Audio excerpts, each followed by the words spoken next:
tere tulemast vaatama Epikoe videode sarja. Minu nimi on Pavel ja selles sarjas ma tutvustan teile oma lugu.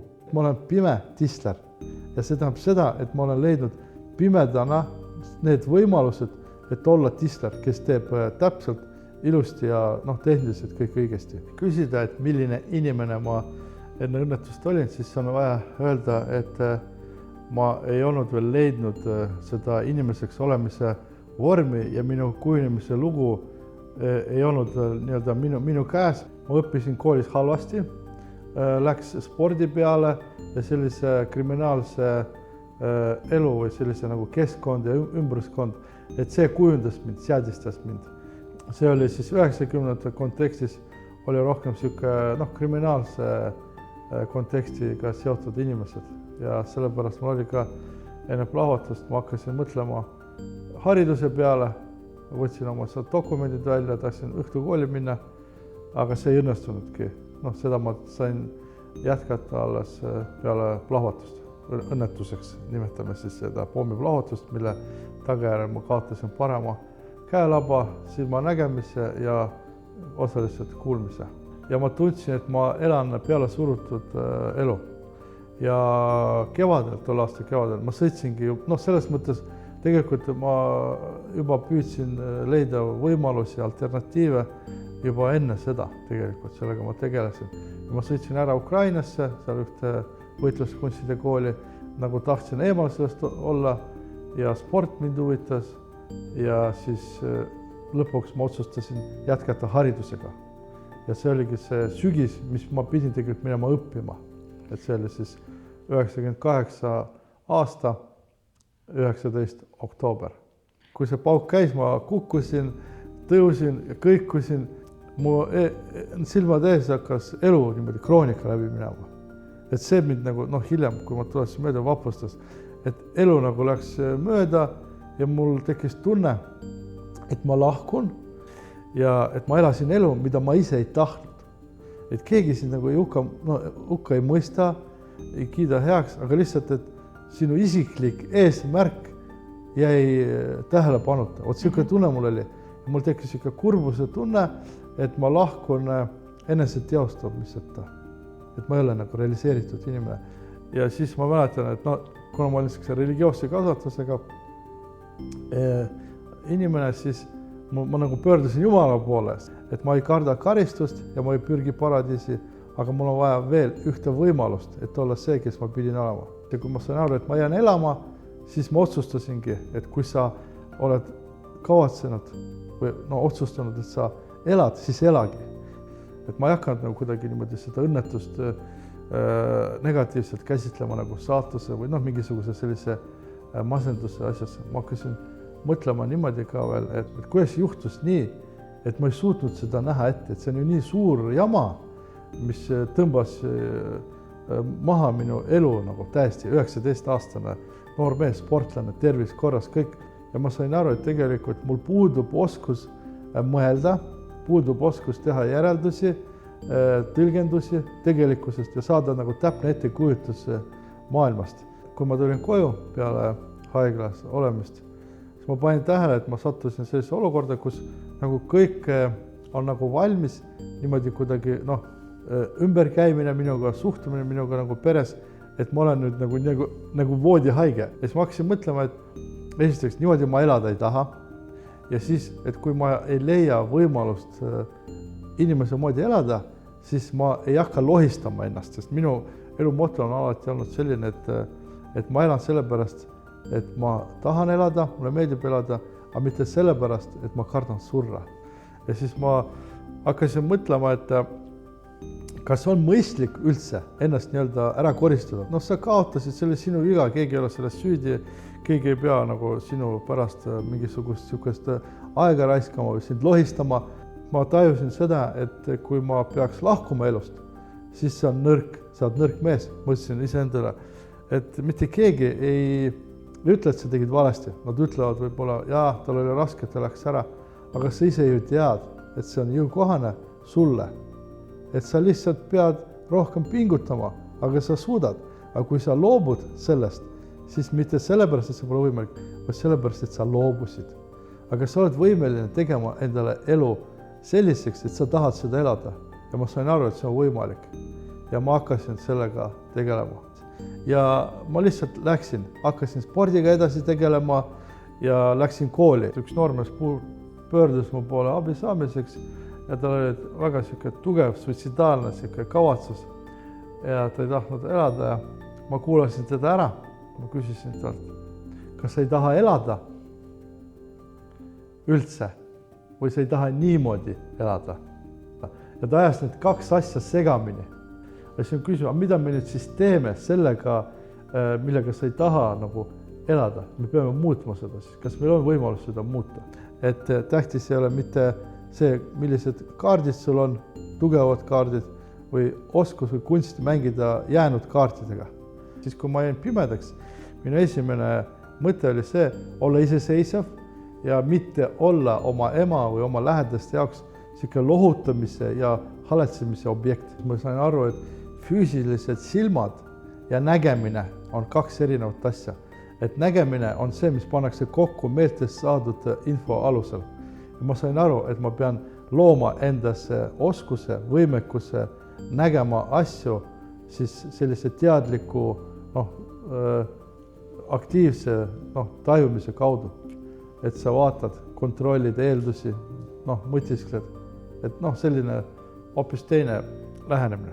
Ütleme nii, et mis mind nagu masendab pidevalt on see just, et ma ei saa oma pojaga nagu olla selline, nagu ma oleks tahtnud nägija inimesena, et ma otsin mingisuguseid võimalusi, vaatan, mis see võiks olla teistmoodi ja see on see koht, aga see ajendab mind lihtsalt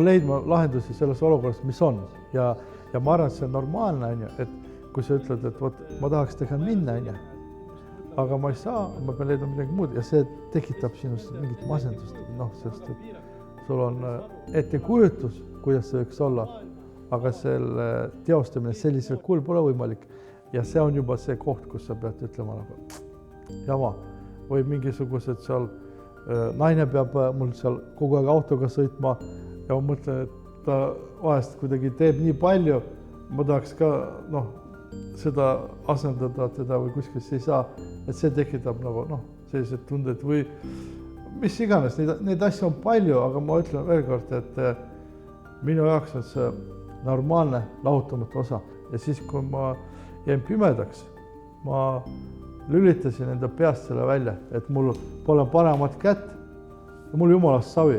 Mul õde küsis ükskord, et kuidas sul on, et kas see häirib sind, see parem käsi, et sul pole seda. Ma ei ole enam selle peale mõelnud, sest kui mul seda enam pole, siis ma ei arvesta sellega. Näiteks, kui ma töötan höövliga, siis ma pean teadma, kuna ma ei näe, siis minu mõistmine ja teadmine kompenseerivad selle nii palju, et ma saan töötada mugavalt, täpselt ja nagu professionaalne tisler. Ja ma saingi aru, et ma ei ütle nii, et kui ma näeks, siis ma oleks tisler, vaid see, et ma olen pime tisler. Ja see tähendab seda, et ma olen leidnud pimedana need võimalused, et olla tisler, kes teeb täpselt ilusti ja tehniliselt kõik õigesti. Ja mul on just see võimas tunne, et ma olen integreeritud nagu ellu kellegi oskustöölise kaudu. Saad aru, see on selline metsikult hea tunne. Ja suhtlen inimestega läbi selle, mul on üldse see oma ettevõtluse kaudu, miks ma tegelen sellega, sest ma olen üldse ettevõtlik inimene oma vaimult. Aga ma olen aru saanud ka seda, et läbi selle ettevõtluse ma olen saanud tuttavaks väga paljude huvitavate inimestega, kellega ma ei oleks üldse kunagi kohtunud. Et ma olen olnud esimene pime, kes tegi akadeemilise testi Tartu Ülikooli sisseastumiseks ja läks psühholoogilisse osakonda õppima. Aga ema ja kooli klassis tol hetkel ma olin ainuke pime omas klassis. See peale õnnetust ma läksin vaegnägijate kooli, pimete kool, ema ja kool Tartus. Ma ei olnud ühtegi korda külastanud seda tööõpetuse ruume, mitte ühtegi korda polnud tõstetud küsimust, kas Pavel mitte et peab käima seal, võib käia seal. Et see oli see, et minu tunniplaanis see oli välja jäetud, et mul isegi keegi ei öelnud, et äkki nagu me leiame mingisugused võimalused, sellepärast, et kui sa niimoodi vaatad, tervemeelselt asja peale, pime, okei, see on probleem, see on väga suur probleem. Aga kui tal on üks käsi ja veel eriti parem käsi puudu, no olge nüüd mõistlikud, mul on pime ühe käega teha puutööd, siis ma võin praegu kinnitada seda, et ma olen professionaalne tisler, mida see tähendab? See tähendab seda, et ma teen tellimusi, mis eeldavad sellist täpsust, mis turul peavad konkureerima sarnaste toodetega. Ma tahaksin osta voodit ja vaatasin, kõik on siuke ligad ja logad ja kuidagi imelikult kõik asjad, et korralikud on kallid ja mingi saemuruplaadist ja kõik ja siis tellisin tislerilt voodijupid, et ise kokku panna. Ja kui need jupid tulid, siis ma uurisin, et saad aru, vaatasin kätega ja siis vaatasin, et kuidagi ei ole täpselt tehtud. Ja mõtlesin, jama küll, et kui mina oleks teinud, ma oleks küll need täpselt teinud. Ja siis küsisin tislerilt, et miks sina ei ole täpselt teinud? Ja siis ta ütles, et see on hullu, et siit pluss miinus nii edasi.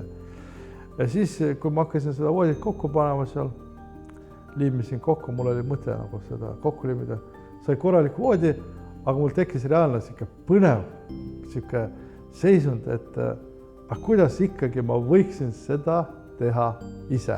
Ja ma sain aru, et see mees, kes tahab tegeleda puutööga, tahab ikka kapitaalselt ennast teostada puutöös. Ja siis ma otsustasingi, et ma hakkan tegelema puutööga ja siiamaani ma sellega tegelegi.